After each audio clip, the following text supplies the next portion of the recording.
नर्मदे हर दीदी। नर्मदे हर शिप्रा। कुछ technical issue था, इसकी वजह से थोड़ा सा हम देरी से आ पाए।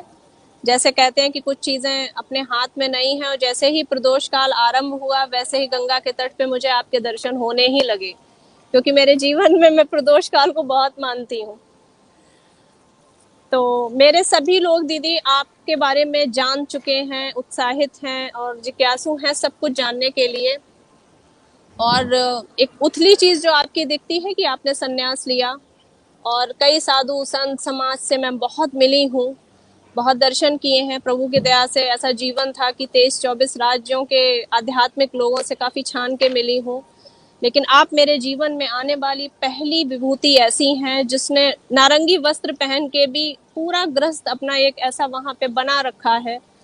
आपकी वाणी से ही बीच बीच में हम सुनेंगे, लेकिन मैं अपने उद्गार रोक नहीं पा रही हूँ आपके बारे में बताने के लिए। तो सबको मैं बताना चाहूंगी जो मुझसे जुड़े लोग हैं कि दीदी एक आदिवासी स्कूल चलाती हैं, आश्रम चलाती हैं, गौशाला चलाती हैं, अपने सानिध्य में अपनी देख रेख में पूरी एक ऑर्गेनिक खेती करती हैं। और इसके अलावा जो उनका एक उनको मतलब मुझे लगता है मेरे जीवन में आने वाली वो अति विशिष्ट महिला इसलिए हैं क्योंकि वो एक ऐसा ऐसा हॉस्पिटल चलाती हैं, ऐसे अस्पताल चलाती हैं जिसमें वो रोगी आते हैं जिनको जीवन अब ना नहीं कह रहा है और हाँ भी नहीं कह रहा है। कैंसर के 3rd स्टेज पे, पैरालिटिक जिनको अटैक हो चुका है, जो किसी कारण सालों से बिस्तर पे पड़े हैं, जिनके घर वाले उनको इस आशा से देखते हैं कि या तो उनकी मुक्ति हो जाए और या फिर वो ठीक हो जाए। सो कहीं ना कहीं अपने घर में रहने पर वो दया के या तो पात्र होते हैं, या अस्पताल में रहने पर कहीं ना कहीं बहुत बुरी तरह से देखे या ट्रीट किए जाते हैं। ऐसे लोगों के लिए दीदी ने एक मुहिम शुरू की है जबलपुर में, एक बहुत अच्छा अस्पताल बना के, जहाँ पे हर एक को वो बच्चे की तरह देखती हैं। तो दीदी मैं आपसे ही ये सुनना चाहती हूँ कि संन्यास तो एक आध्यात्मिक चीज है और आदमी साधना के पथ पर निकलता है, साधना के लिए निकलता है। कैसे और कहाँ से आया, मतलब क्या ये कॉन्सेप्ट, मैं जितनी बार आपके बारे में सुनती हूँ कि ये कॉन्सेप्ट कहाँ से आ सकता है, तो कहाँ से ये कॉन्सेप्ट ऐसा आया कि दिमाग में आपकी इतनी अद्भुत चीज आई कि इतने अच्छे ढंग से आप अपने संन्यास को जियो। शिप्रा, ये तो हमारे परम आराध्य गुरुदेव ब्रह्मर्षि विश्वात्मा बावरा जी महाराज की बताई हुई एक जीवन शैली है। गुरुदेव हमेशा कहा करते थे कि हम अपने जीवन में किसी भी पथ पर चलें, भले वो कोई ऑफिसर हो या कोई सन्यासी हो, आप किसी भी क्षेत्र में आगे बढ़ें, जब तक आप समाज को इन रिटर्न कुछ नहीं देते तब तक आप समाज से उऋण नहीं हो सकते। हम आज मैं सन्यासी भी हूँ, तब भी जीवन भर गुरुजी हमेशा कहा करते थे कि जो समाज से कुछ नहीं लेता वो केवल परमात्मा हो सकता है। आप महात्मा बन जाएं या समाज का किसी भी पद पर बैठे, किसी भी फील्ड में आप काम करें, आप समाज से हमेशा लेते हैं, लेकिन समाज को अगर इन रिटर्न कुछ देते नहीं तो आप समाज के ऋणी हैं। और हमें सन्यासी बनकर भी भोजन तो समाज ही दे रहा है। बिल्कुल। तो समाज को इन रिटर्न देना हर एक व्यक्ति का परम कर्तव्य है। और इसी भावना के साथ परमाराध्य गुरुदेव ने ब्रह्मर्षि मिशन की जो स्थापना की, हमारे यहाँ हम लोग जितने भी सन्यासी हैं वो सब लोग किसी न किसी प्रकल्प को लेकर अपने जीवन में आगे बढ़ रहे हैं ताकि इस समाज को हम दिशा प्रदान कर सके। और इसी सोच के साथ जबलपुर में भी 1999 में वनवासी चेतना आश्रम की स्थापना की गई थी। 10 बच्चों से ये प्रकल्प प्रारंभ किया गया था और 10 बच्चों से प्रारंभ किया हुआ वो प्रकल्प 2003 में मैं जबलपुर आई और आज हमारे पास 550 बच्चे जो हैं वो विद्यालय में पढ़ते हैं। और हमारे विद्यालय में हम कोशिश करते हैं कि बच्चों को वो सब दे सकें जो ये ग्रामीण अंचल के बच्चे, जो बहुत गरीब परिवारों के बच्चे, उनके माता पिता उनको प्रोवाइड नहीं कर सकते, वो हम उनको देने की कोशिश करते हैं।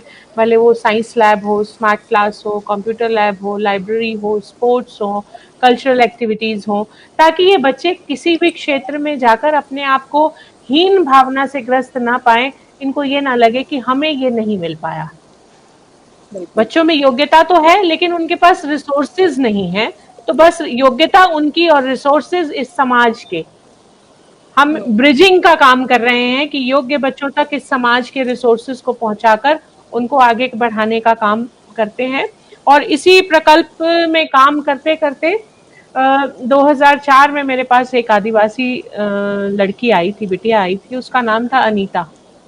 2008 में दुर्भाग्य से उसको कैंसर हो गया, और उसको जब कैंसर हुआ तो हमने बहुत कोशिश की, उसका पूरा ट्रीटमेंट करवाया, कीमोथेरेपी, रेडियोथेरेपी, और जो कुछ भी संभव था हमने सब किया, लेकिन अंततः वो कैंसर की उस लड़ाई से हार गई और हम उसको नहीं बचा पाए। 2010 में उसकी मृत्यु हो गई। उसकी मृत्यु से 2 महीने पहले जो उसकी लाइफ का टर्मिनल स्टेज ऑफ कैंसर थी, उस समय मैंने ये महसूस किया हम लोगों ने कि हम कैंसर के लास्ट स्टेज के जो पेशेंट्स होते हैं उनको हॉस्पिटल वाले कह देते हैं कि अब आप इनको घर ले जाइए, जितने दिन है सेवा कर लीजिए, और घर में व्यक्ति चाहते हुए भी उसकी जितनी सेवा होनी चाहिए, जो वातावरण उसको मिलना चाहिए, वो नहीं दे पाता, क्योंकि वो स्टेज ही ऐसी होती है कि पेशेंट और परिवार दोनों नेगेटिविटी से गुजर रहे होते हैं, और एक आम मध्यम वर्गीय परिवार उस स्थिति तक पहुंचते पहुंचते जेब से भी खाली हो चुका होता है और इमोशन से भी खाली हो चुका होता है। तो ऐसी स्थिति में वो परिवार कहाँ जाए? तो इसी सोच के साथ उन्हीं दिनों मुझे बाय चांस मेरा यूके जाना हुआ। वहां मैंने कुछ लोगों से चर्चा की तो मुझे किसी ने कहा कि दीदी you should go and see hospice. तब मैंने पहली बार हॉस्पिस शब्द सुना था, और फिर मैंने वहां सर्च किया और वहां के लोकल हॉस्पिसेस को मैंने देखने की इच्छा जाहिर की। मैंने अपॉइंटमेंट ली, वहां के हॉस्पिसेस देखे। जब वहां के मैंने हॉस्पिसेस देखे तो एक बार तो मुझे ये लगा कि हम लोग नहीं कर पाएंगे, क्योंकि वो बहुत लैविश थे और हमारे पास संसाधनों के नाम पर कुछ भी नहीं था, खाली हाथ थे।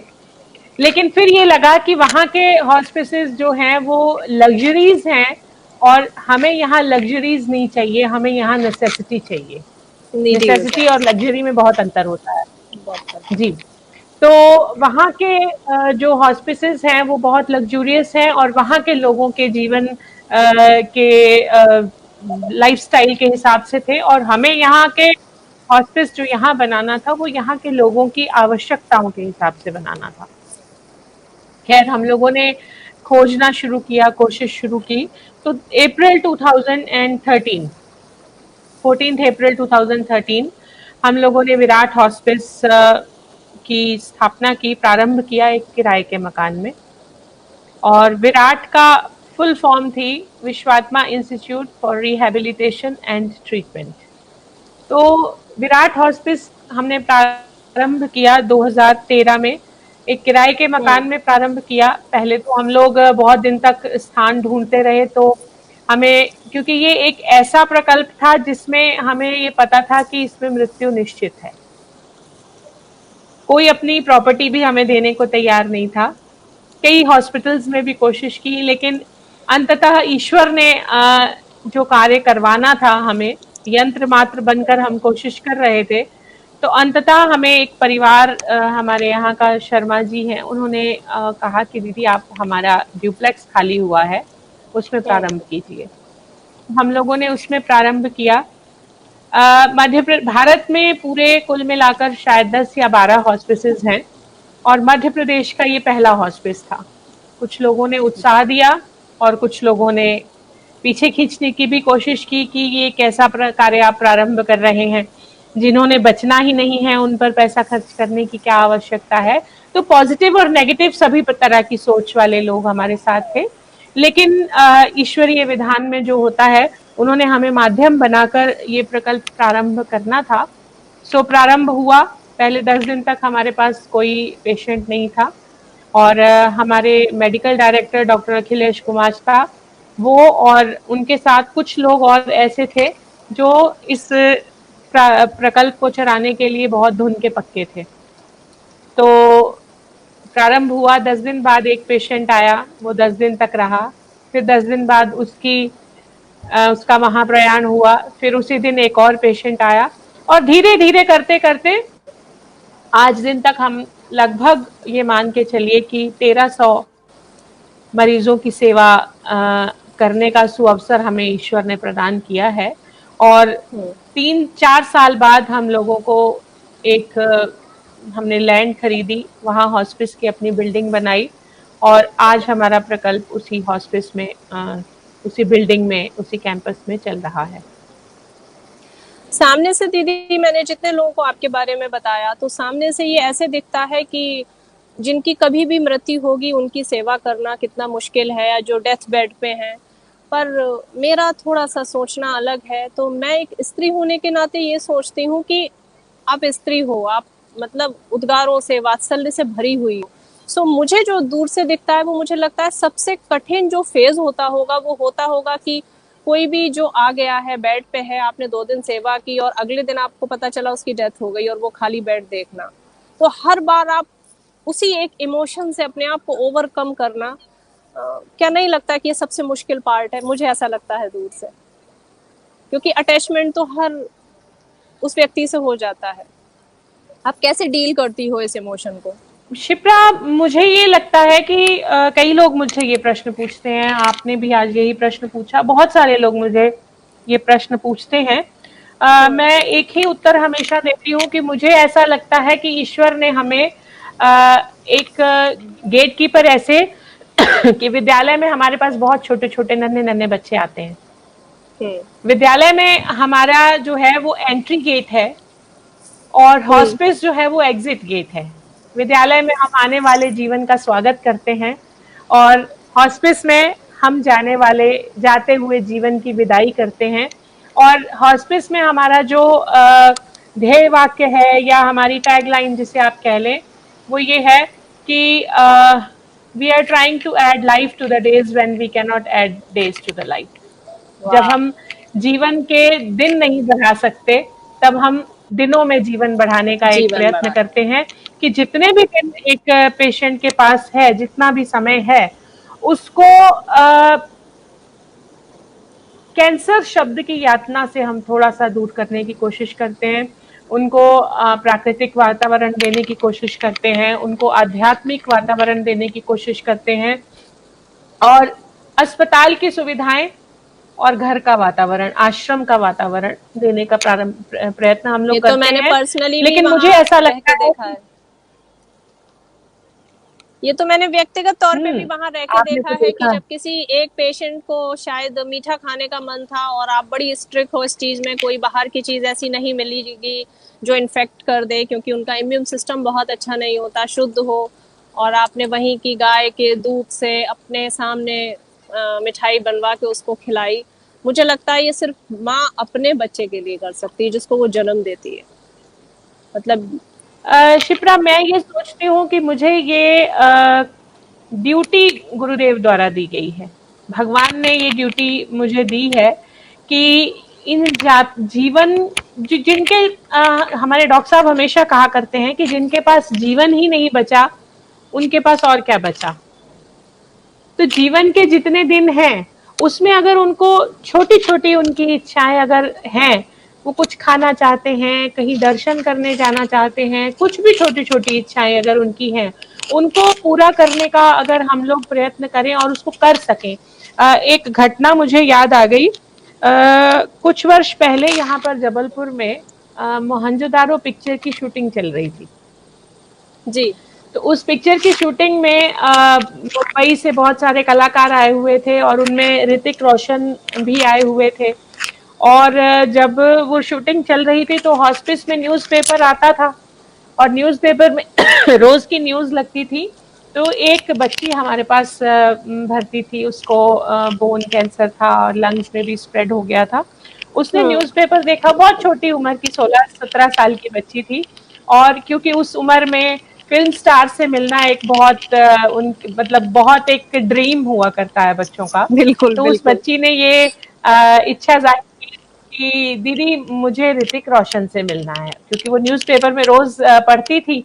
तो मैंने उससे कहा कि बेटा ऋतिक रोशन से मैं तुम्हें कैसे मिलवा सकती हूँ? बोले नहीं, आप, मुझे पता है, मिलवा सकती हैं।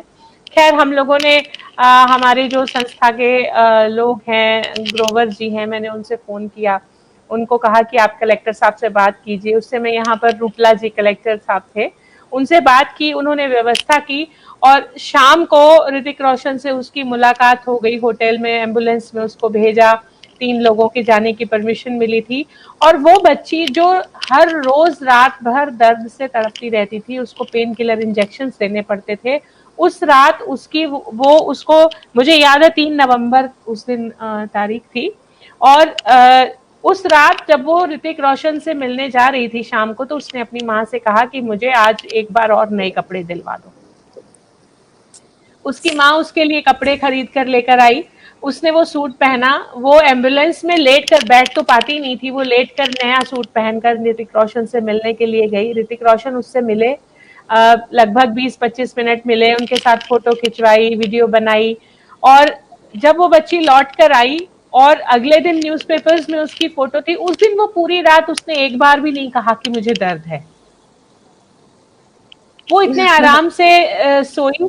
और ये 3 नवंबर की बात है और उसके बाद 20 दिन बाद उसकी मृत्यु हो गई। लेकिन शायद ये उसकी लास्ट विश थी कि मुझे ऋतिक रोशन से मिलना है।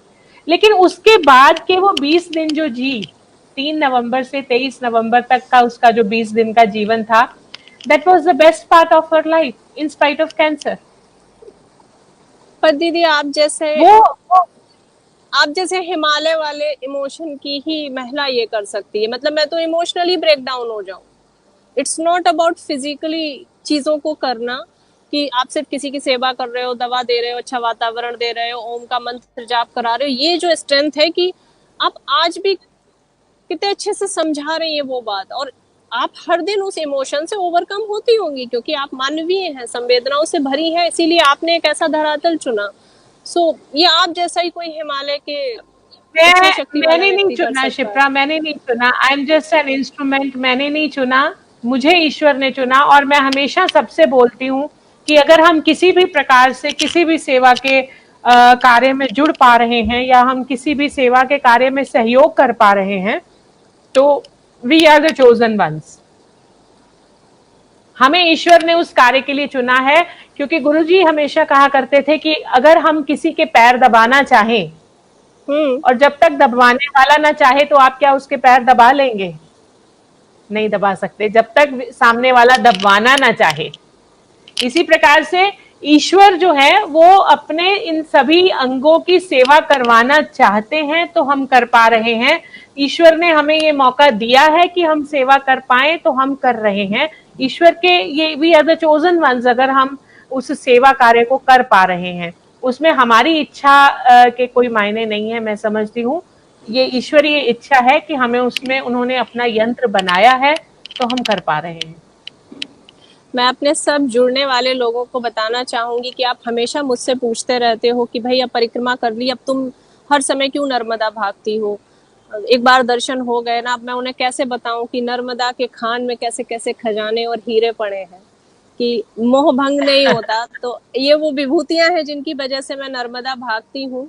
और ये साक्षात्कार की वार्ता उस व्यक्ति के विवरण के बिना पूरी नहीं हो सकती जिससे मैं उतनी ही प्रभावित हूँ जितनी मैं आपसे हूँ, क्योंकि मैं आए दिन हर दिन उन सवालों में फंसी हुई हूँ। कुछ लोग कहते हैं, उदाहरण के तौर पे जैसे अभी चातुर्मास मेरा चल रहा है, शुरू के 2 महीने का मैंने उठाया है।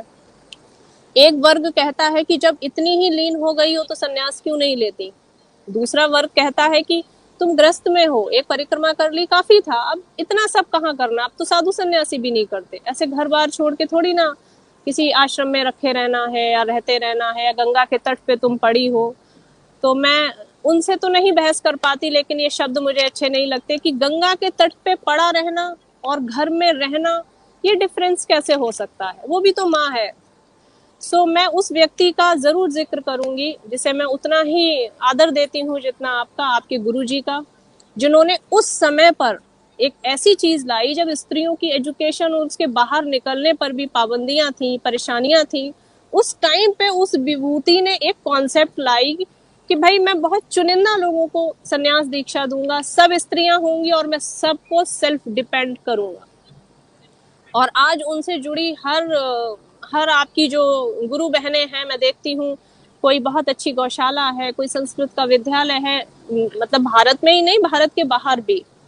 सो सबसे पहले तो उनके चरणों में मेरा नमन। मेरा दुर्भाग्य कि मैं उनके दर्शन नहीं कर पाई, लेकिन क्या सोच थी उनकी। काश आज के युग में हर साधु सन्यासी सिर्फ गिनती ना बढ़ाते हुए ऐसे सबको सन्यास दीक्षा दे कि उसकी ताउम्र जिम्मेदारी ले। आपके गुरुजी ने यही सोच के आप सबको सेल्फ डिपेंड किया कि भाई अब ग्रस्त तुम्हारे लिए बंद हो गया, अब संसार तुम्हारी मदद नहीं करेगा कि भाई तुम सन्यासी हो, तुम्हें तो मांगना है। लेकिन उन्होंने पिता हो के आप सबकी जिम्मेदारी उठाई। काश हर एक लड़की को ऐसे गुरु मिले, काश हर लड़की जो वो नारंगी वस्त्र धारण करे उसको वो सुरक्षा भी साथ साथ मिल जाए, तो सनातन धर्म न जाने कहाँ तक पहुंचेगा। तो हमारे जैसी लड़कियां जो सन्यास लेते लेते ठिठक जाती हैं, वो आगे बढ़ सकती हैं, या कम से कम ग्रस्त में नहीं जब हो पाती हैं। शिप्रा, जब गुरुदेव ने मुझे सन्यास दिया था, हमें सन्यास दिया था, तो सन्यास देते समय गुरुदेव ने कहा था कि तुम्हें ये भगवा वस्त्र देखकर मैं आज समाज के स्वामी नहीं बना रहा हूँ। ये मत समझना कि आज सन्यास की दीक्षा लेकर और भगवा वस्त्र पहनकर तुम समाज के स्वामी बन गए। आज भगवा वस्त्र पहनकर तुम्हें समाज की सेवा का एक दायित्व मिला है कि जिस समाज ने तुम्हें योग्य बनाकर आज इस लायक बनाया है, योग्य बनाया है कि आज खड़ा होकर तुम कुछ कर सकते हो, ये उस समाज की सेवा का दायित्व है। नहीं तो साधना करने के लिए तो घर में बैठकर भी साधना की जा सकती है, बिल्कुल, उसके लिए बाहर निकलना आवश्यक नहीं था। लेकिन समाज को एक ऐसी दिशा प्रदान करना कि जिसमें हम दूसरों के लिए एग्जाम्पल सेट कर सकें, और समाज ने जो कुछ हमें दिया है इन रिटर्न हम समाज में कुछ आदर्श इस तरह का काम कर सकें कि लोग संतुष्ट हो कि नहीं, हमारा इस समाज को दिया हुआ, इन सन्यासियों को दिया गया जो सहयोग है वो निरर्थक नहीं है। क्योंकि आज के समय में शिप्रा, जो भी व्यक्ति दान करता है वो अपनी हार्ड अर्न मनी को डोनेट करता है, और उसके बदले में वो इसी भावना के साथ करता है कि इससे समाज में कुछ क्रिएट होगा, हमारे समाज का भला होगा, इस राष्ट्र का भला होगा। तो सन्यास के कपड़ों के साथ साथ एक उत्तरदायित्व भी मिलता है, और गुरुदेव हमें उस उत्तरदायित्व का हमेशा बोध कराते थे। मतलब मुझे लगता है जितना आपसे मैंने गुरुजी के बारे में सुना है आपके, कि उन्होंने ये सिर्फ उपदेश में नहीं कहा, उन्होंने अपनी हर सन्यासिन विभूति को एक धरातल भी दी कि ये भाई 10% है, अब इस पे तुम अपने योग्यता के आधार पे जितना आगे जा सको, पर एक बेस दिया बाकायदा, जैसे एक पिता गुरुजी ने केवल महिलाओं को नहीं, हमारे सन्यासी पुरुष वर्ग के सन्यासी लोग भी हैं। कोई अमेरिका में काम कर रहा है, कोई हॉलैंड में काम कर रहा है, कोई सूरीनाम में काम कर रहा है, कोई ट्रिनिडाड में काम कर रहा है, भारत में भी हमारे गुरु भाई लोग हैं। बहुत सारे ऐसे लोग हैं जो अलग अलग क्षेत्रों में, कोई कंप्यूटर इंजीनियर है, कोई सॉफ्टवेयर इंजीनियर है, कोई प्रोफेसर रहा, कोई किसी क्षेत्र में रहा, तो सब अपने अपने क्षेत्र से अपनी योग्यता के अनुसार उन्होंने जब गुरुदेव की साइंटिफिक फिलॉसफी को सुना तो उन्होंने अपने जीवन की दिशा ही बदल दी। और बहुत सारे अमेरिकन और बहुत सारे इंग्लिश लोग भी ऐसे हैं जो भले जिन्होंने संन्यास नहीं लिया, लेकिन गुरुदेव से उन्होंने फिलॉसफी पढ़ी, शास्त्र पढ़े, गीता पढ़ी, उपनिषद पढ़े, और आज अमेरिकन में, ब्रिटिशर्स में और डच लोगों में अलग अलग जगह पर वो गुरुदेव की फिलॉसफी को, उनसे सीखे हुए योग की जो विधाएं हैं, योग की प्रक्रियाएं हैं, वो अलग अलग स्थानों पर, वो अलग अलग क्षेत्र के लोगों में, अपने अपने कल्चर में लोगों को पढ़ा रहे हैं। तो गुरुदेव ने केवल सन्यासी ही तैयार नहीं किए, गुरुदेव ने ऐसे शिक्षक तैयार किए जो केवल भारत के नहीं थे, विश्व भर के हर अलग अलग देशों में उन्होंने ऐसे शिक्षक तैयार किए जो समाज को दिशा दिखा सके। केवल भारतीयों में नहीं, अमेरिकन में भी, ब्रिटिशर्स में भी, डच लोगों में भी, सूरीनामीज में भी। हमारे यहाँ सूरीनाम में जो भारत के लोग गए हुए, उन सूरीनाम के लोग भी सन्यासी हैं जी। तो गुरुदेव ने केवल एक विचारधारा को कि वैदिक सनातन धर्म जो है, और हमारे स्कूल्स में भी जो हम एजुकेशन देते हैं, वो केवल एक स्टेट या सेंट्रल का करिकुलम नहीं है, उसके पीछे एक विचारधारा है कि हमें अध्यात्म युक्त और संस्कार युक्त भारतीय राष्ट्रवाद का की अवधारणा बच्चों में देनी है, ताकि हर बच्चा अपने जीवन में व्यष्टि से लेकर समष्टि तक की विचारधारा को अपने जीवन में उतार सके और केवल व्यक्तिगत स्तर पर ही वो काम ना करे, वो एक राष्ट्रीय विचारधारा के साथ काम करे, राष्ट्र के प्रति हर बच्चे का समर्पण हो।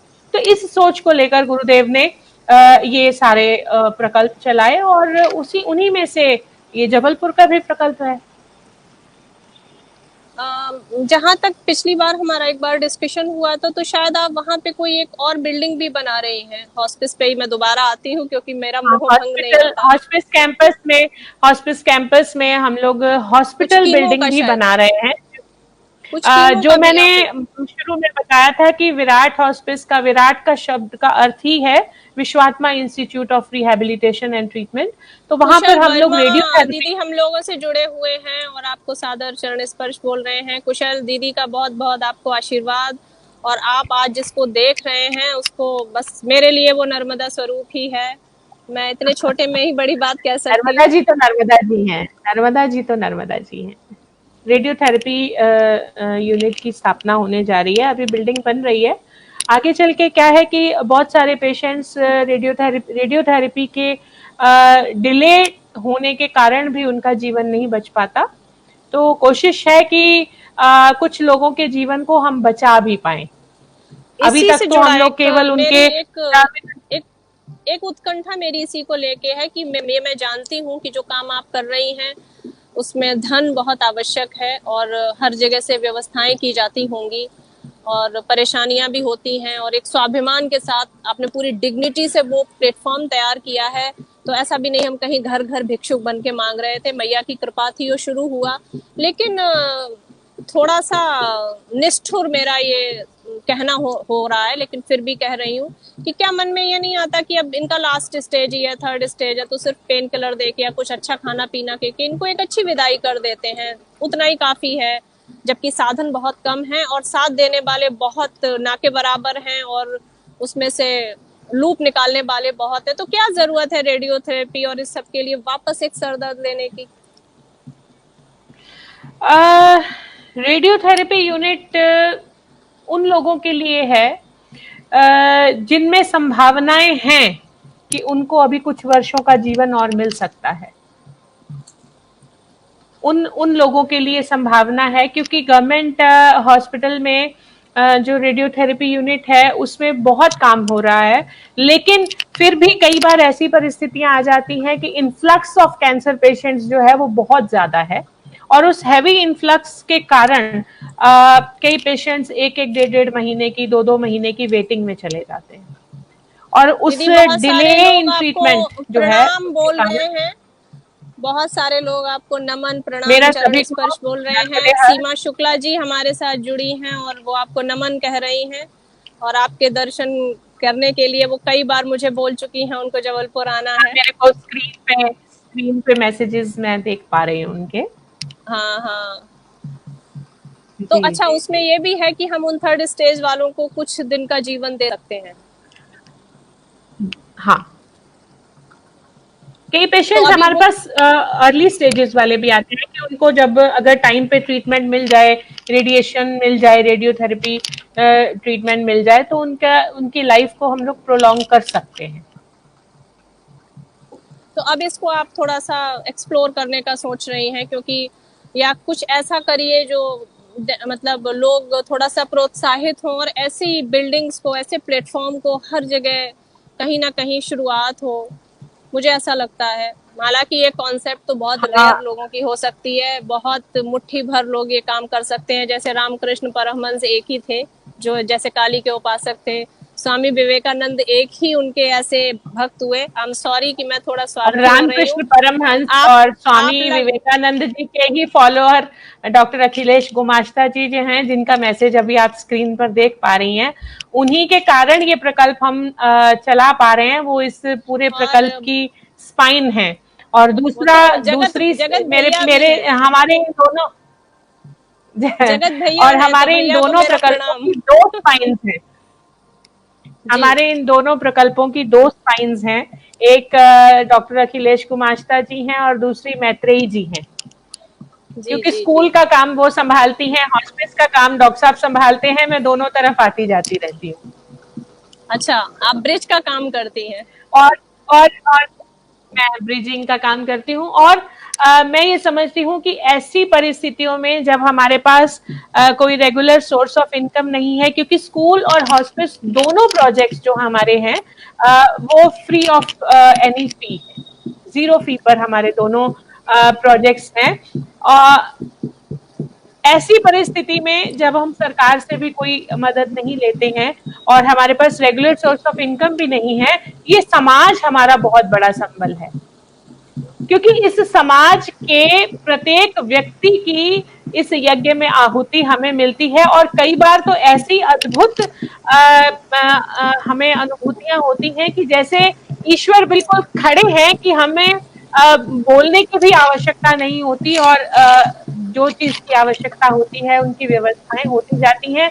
इसीलिए मैं हमेशा कहती हूँ कि हम केवल यंत्र मात्र हैं, प्रकल्प चलाने वाला वही है, उसमें भेजने वाले भी जो पेशेंट्स आते हैं वो भी ईश्वर के स्वरूप हैं, ईश्वर ही चला रहा है, ईश्वर का ही प्रकल्प है। हमें उन्होंने सौभाग्य दिया है कि हम उसमें निमित्त बन रहे हैं। भगवान कृष्ण ने अर्जुन को भी कहा है कि निमित्त मात्रम भव सर्वेसाची।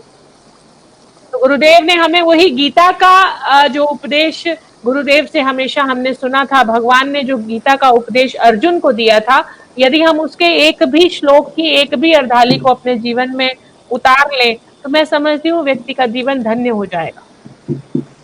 दीदी, इस सब के बीच आप अपनी साधना के लिए कैसे समय निकालती हैं, कैसे दोनों चीजों में संतुलन करती हैं?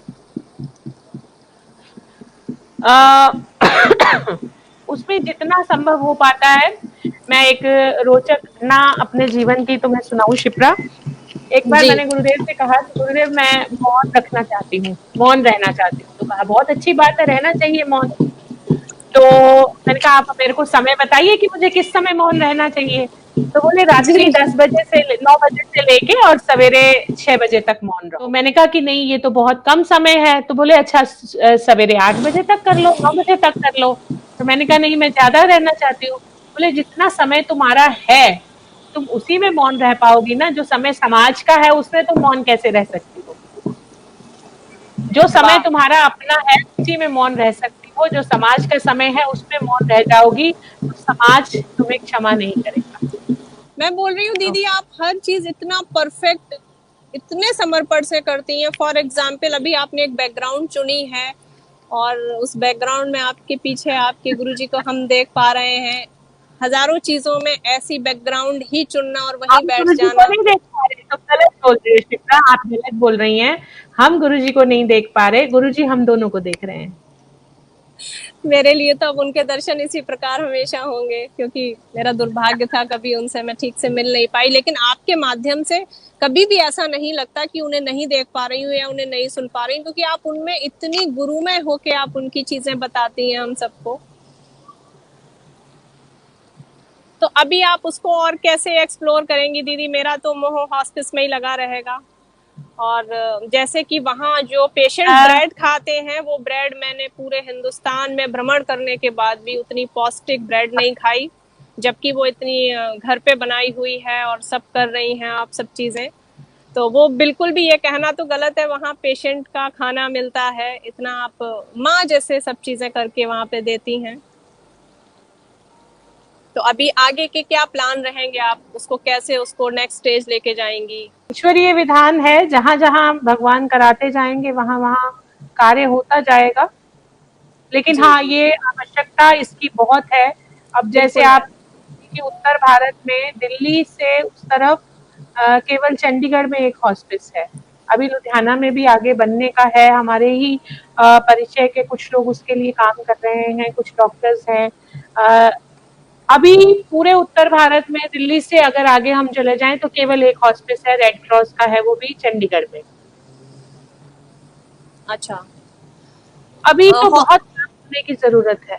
थोड़ा सा अब अपने स्वार्थ की बात करूंगी हॉस्पिस को जानने के बाद कि मेरे लिए क्या आदेश है, क्या आज्ञा है, कैसे इस पथ पे मुझे चलना चाहिए। एक माँ की तरह, एक दीदी की तरह आपके दिशा निर्देश मुझे मिलते भी रहते हैं, पर फिर भी एक बैलेंस चाहती हूँ। मुझे लगता है कि शिप्रा तुम गंगा मैया के किनारे बैठी हो, बिल्कुल गंगा मैया की गोद में बैठी हो, और मेरे को तो आज इतना आनंद आ रहा है कि तुमसे बात करते करते साथ में गंगा जी मेरी जननी है। मेरी साधना भी 1993 92 में गंगा जी से ही प्रारंभ हुई थी। मुझे संन्यास की दीक्षा भी गंगा जी की गोद में ही मिली, और मुझे लगता है कि शायद अगर गंगा मैया के टेस्ट में पास हो गई तो हो सकता है गंगा मैया अपने पास भी बुला के कभी कोई काम करने का मौका दें।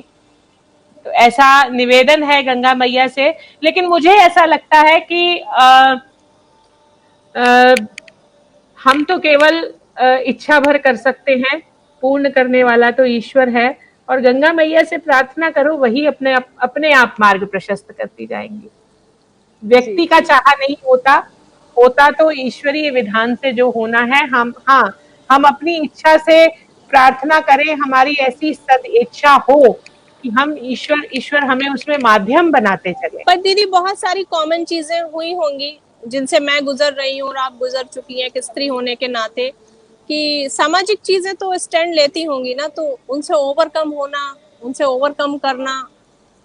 मुझे तो हर क्षेत्र में, हर क्षण, हर पल गुरु कृपा ही साथ देती रही।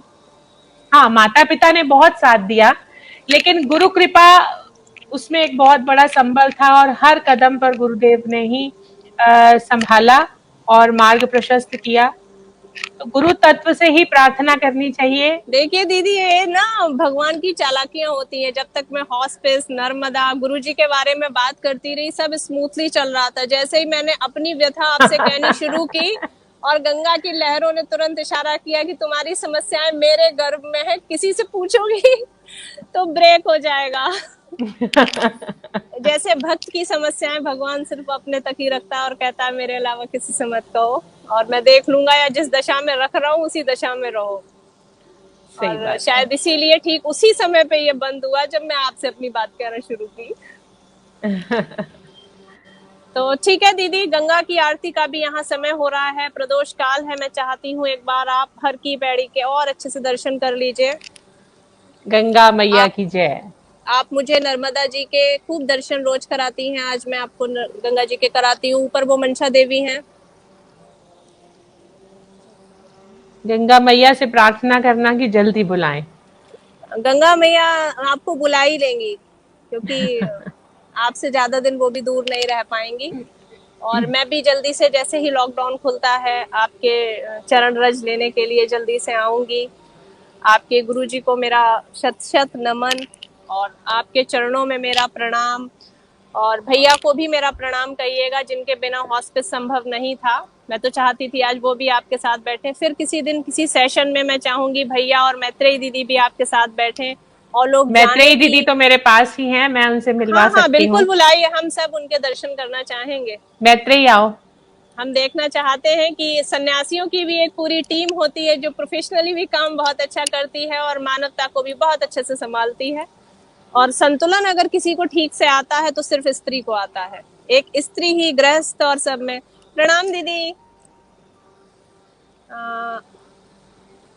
कई बार मुझे बहुत जलन होती है, क्योंकि आप नर्मदा जी के भी बहुत करीब हैं और आप ज्ञानेश्वरी दीदी के भी बहुत पास हैं। जलन तो नहीं हो रही? यही तो मैं बोल रही हूँ, कई बार जलन होती है। ये नारंगी वस्त्र मुझे किसी दिन दीदी की वजह से ही पहनना पड़ेगा, उनके साथ रहने के लिए। ठीक है दीदी, तो फिर जल्दी से मिलते हैं। बहुत अच्छा लगा। सब लोग, जो लोग सुन रहे हैं, सबको हमारी तरफ से नर्मदे हर, गंगा मैया को मेरा प्रणाम। और वो सारे लोग ऐसे संतुष्ट नहीं होंगे। दातागंज में मुझे आपको बुलाना पड़ेगा, आपको सबको दर्शन देना है। मैंने इतना बुलाया हुआ है, बार बार वहाँ के लोग जुड़ रहे हैं और आपको बुला रहे हैं स्वागत के लिए। और इस बार तो मैं गंगा मैया से कहूंगी आपको जल्दी से बुलाए। बिल्कुल। और ऐसे बुलाए कि कोई फंदा ऐसे डाले कि एक पैर आपका यही रह जाए। I would love that. Ganga मैया अपने पास बुला ले, इससे अच्छा तो कुछ और हो ही नहीं सकता। हमेशा दीदी अपना आशीर्वाद मेरे सर पे ऐसे ही रखिएगा, आपके दिशा निर्देश में मेरा जीवन चलता रहे। मेरे लिए आप हमेशा नर्मदा स्वरूप ही हैं। नर्मदे हर। गंगा मैया की जय। जय।